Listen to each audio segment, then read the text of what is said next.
जय हिंद दोस्तों, स्वागत है आप सभी का इस वीडियो में। मैं हूं मयूर मोगरे। तो यूपीएससी सिविल सर्विसेज एग्जाम उसका रिजल्ट कुछ ही दिन पहले लगा और आज यूपीएससी ने जो कट ऑफ है वो रिलीज कर दिया है। और ये कट ऑफ यकीन मानिए काफी हैरान करने वाला है, क्योंकि इस कट ऑफ के बाद हम ये अंदाजा लगा सकते हैं कि हम जो ट्रेंड चलता आ रहा है उस पर रिलाय नहीं कर सकते, उस पर निर्भर नहीं कर सकते हैं। हर एग्जाम इंडिविजुअल होती है और उसका इंडिविजुअल कट ऑफ जो है वो सेट किया जाता है। हम बिल्कुल कंपेयर नहीं कर सकते हैं कि अगर पिछले बार कट ऑफ इतना था तो इस बार उससे ज्यादा ही रहेगा, क्योंकि इस बार का अगर हम कट ऑफ देखते हैं तो प्रीलिम्स एग्जाम का 98 कट ऑफ हमें देखने को मिलता है जनरल कैटेगरी का। और इस बार पहली बार जो इकोनॉमिकली वीकर सेक्शन है ये कैटेगरी इंट्रोड्यूस की गई। आप सभी को पता है ना कि 103rd अमेंडमेंट एक्ट जो है वो लाया गया, जिसके तहत आर्टिकल 15 और आर्टिकल 16 जो हमारे कॉन्स्टिट्यूशन का मतलब कि फंडामेंटल राइट्स उसमें चेंजेस किए गए, उसमें अमेंडमेंट लाया गया। और उसी के साथ साथ इकोनॉमिकली वीकर सेक्शन को 10% रिजर्वेशन प्रोवाइड किया गया।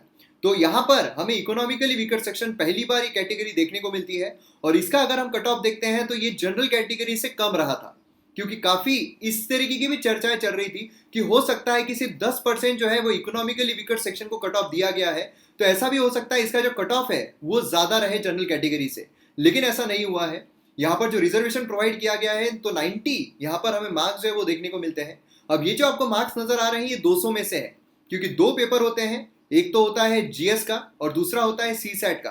तो सी सैट जो है वो सिर्फ क्वालिफाइंग होता है, उसमें आपको क्वालिफाई करना पड़ता है, लेकिन जो कट ऑफ निकाला जाता है वो जीएस पेपर से निकाला जाता है।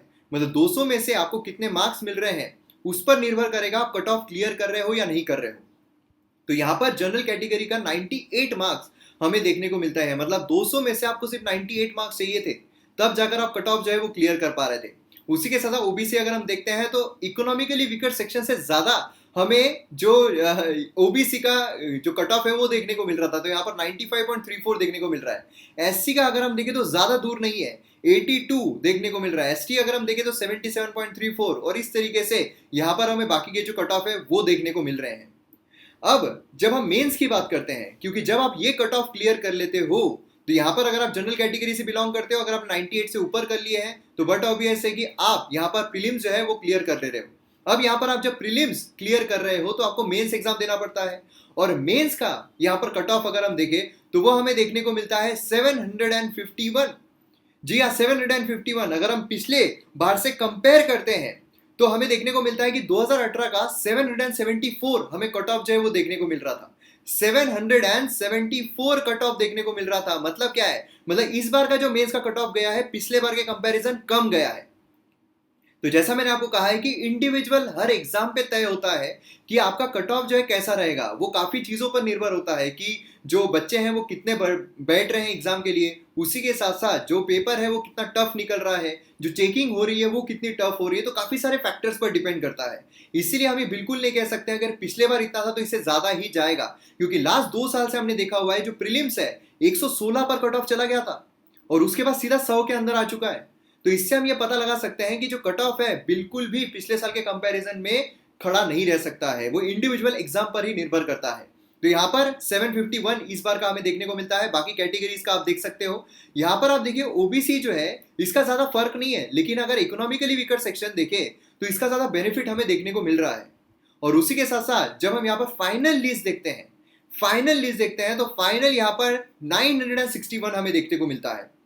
अगर हम पिछले साल के कंपैरिजन में देखें तो पिछले साल 982, जी हाँ 982 था। मतलब इस बार अगर आप देखोगे तो मेंस का जो कट ऑफ है वो तो पिछले साल के कंपैरिजन में कम आया ही है, लेकिन जो फाइनल रिजल्ट है वो भी यहाँ पर कम आया है। जो आउट ऑफ 2025 होता है तो यहाँ पर पिछले साल के कंपैरिजन कम आया है। अगर हम ओबीसी देखते हैं तो वो आया है 925। अगर पिछले साल का कंपेयर हम करते हैं तो हमें देखने को मिलता है 938 था। तो आप देख सकते हो जो कैटेगरी वाइज है वो भी यहाँ पर हमें कम देखने को मिला है कट ऑफ। तो अब यहाँ पर आप खुद तय कर सकते हो कि किस तरीके से एग्जाम के लिए आपको अप्रोच करना है।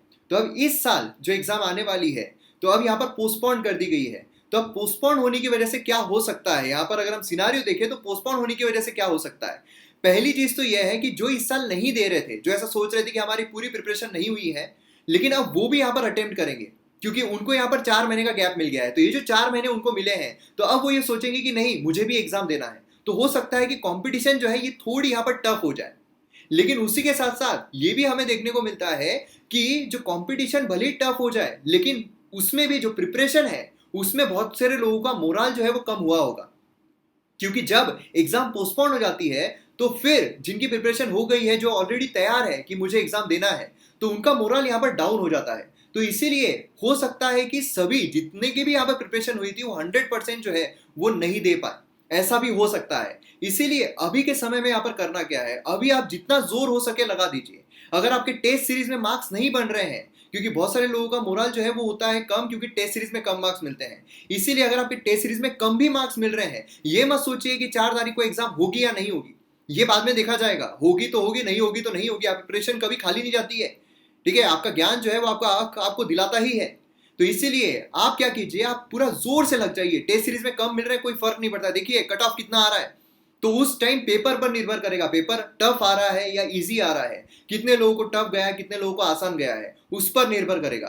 तो इसलिए प्रीलिम्स जो है ये निकालना सबसे जरूरी होता है, और ये सबसे पहला गेट होता है। यही अगर आप क्लियर ना करो तो मेंस और फाइनल जो है उसके कोई मार्क्स काउंट नहीं करते हैं।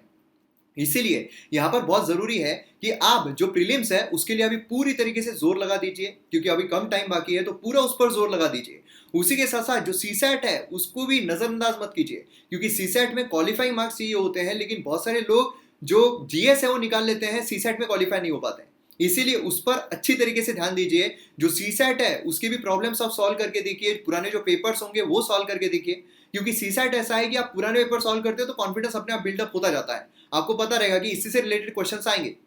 अब जीएस में आपको करना क्या है, आपको टेस्ट सीरीज जो है जितनी ज्यादा हो सके टेस्ट सीरीज आपको सॉल्व करनी है। अभी आप टेस्ट सीरीज पर निर्भर रहिए। अगर टेस्ट सीरीज आपकी अच्छी तरीके से हो गई, आपको ऐसा लगता है कि मेरी टेस्ट सीरीज पूरी कंप्लीट हो गई है, तो आप दूसरा क्या कर सकते हो, आप जो आपने टेस्ट सीरीज दी हुई है उसे इवेल्युएट कर सकते हो, या फिर जो रिवीजन है रिवीजन पर जोर डालिए। अभी कोई भी नई चीज मत पढ़िए, और रिवीजन के लिए आप एमएम एकेडमी जो है उसे भी ज्वाइन कर सकते हैं। हेवी डिस्काउंट चल रहा है आज के तारीख में, अगर आप देखोगे तो हेवी डिस्काउंट आपको मिल रहा है। इसीलिए जल्द से जल्द सब्सक्रिप्शन लीजिए। एमएम एकेडमी आप अगर आपने डाउनलोड नहीं किया तो जल्द से जल्द कीजिए। वहां पर मॉडर्न हिस्ट्री जो कंप्लीट सीरीज हो चुकी है, पॉलिटी, जियोग्राफी, एंशिएंट हिस्ट्री, बहुत सारी सीरीज आपको वहां पर मिलने वाली है। इसीलिए, और हाई क्वालिटी है, हाई क्वालिटी डेमो लेक्चर्स आप देख सकते हो, जो ऐप है उस पर भी डेमो लेक्चर देख सकते हो। तो जल्द से जल्द डाउनलोड कीजिए, आपको बहुत बेनिफिट होने वाला है, और आपकी इस एग्जाम के लिए भी प्रिपरेशन हो जाएगी। इस एग्जाम के लिए भी आपको बहुत बेनिफिट उससे मिल जाएगा, क्योंकि बहुत सारे जो कोर्सेस है उसके बहुत सारे जो चैप्टर्स है वो कवर किए जा चुके हैं ऑलरेडी। इसीलिए आपको बहुत बेनिफिट मिलेगा।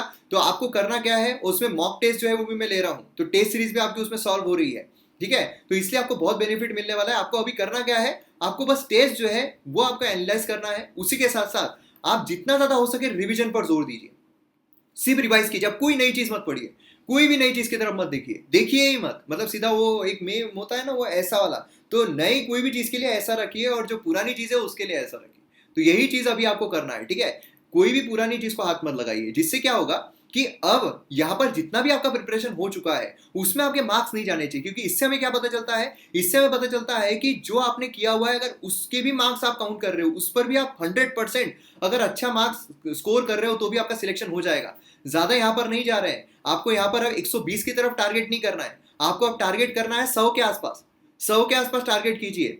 और वो तो खैर पेपर के वक्त ही पता चलता है, ऐसा भी हो सकता है 130 चला जाए कट ऑफ, अगर बहुत ही आसान निकले। लेकिन फिर अगर इतना आसान आता है तो आप भी कर ही पाओगे ना सॉल्व वो। लेकिन अभी आप टारगेट क्या रखिए कि आपको 110 जो है उससे ऊपर आप मार्क्स लेके आते हो तो काफी सेफ हुआ, ठीक है। उस हिसाब से आप तय कीजिए, उस हिसाब से आप आपका जो प्रिपरेशन है वो रखिए, और जितना ज्यादा हो सके आप पुरानी चीजें जो है उसे ही पढ़ने की कोशिश कीजिए। क्योंकि जिस तरीके का ट्रेंड चल रहा है ना बॉस, मैं आपको बता रहा हूं कि बिल्कुल बिल्कुल भी मुश्किल नहीं है। क्योंकि ये भी एक टेक्निक होती है, जो प्रीलिम्स एग्जाम है उसे क्लियर करना एक टेक्निक होती है, किस तरीके से आप अप्रोच कर रहे हो, है ना। जो मैं एमएम एकेडमी ऐप पर आपकी जो टेस्ट सीरीज देता हूँ उसमें मैं लॉजिक बताता हूँ कि ये लॉजिक आप लगाइए, जिससे कि अगर आपको नहीं भी पता है जवाब फिर भी आप सॉल्व कर पाओ। तो ये एक टेक्निक होती है, जिससे कि अगर आपको नहीं भी पता है तो लॉजिक से आपका जो सबकॉन्शियस माइंड है उसका इस्तेमाल करके, क्योंकि हम उसका इस्तेमाल नहीं करते हैं, इससे तो हम सिर्फ 10% माइंड जो है वो इस्तेमाल कर रहे हैं, हम जो कॉन्शियस माइंड है उसी का इस्तेमाल कर रहे हैं, लेकिन आधे से ज्यादा इंफॉर्मेशन सबकॉन्शियस माइंड में होती है। तो उसका जब हम इस्तेमाल करना सीख जाएंगे, आपकी जो भी एग्जाम है क्लियर हो जाएगी। तो एमएम एकेडमी ऐप पर ह्यूज डिस्काउंट आपको मिल रहा है, तो इसका फायदा आप जरूर उठाइए। तो मिलते हैं हम अगले वीडियो में। जय हिंद।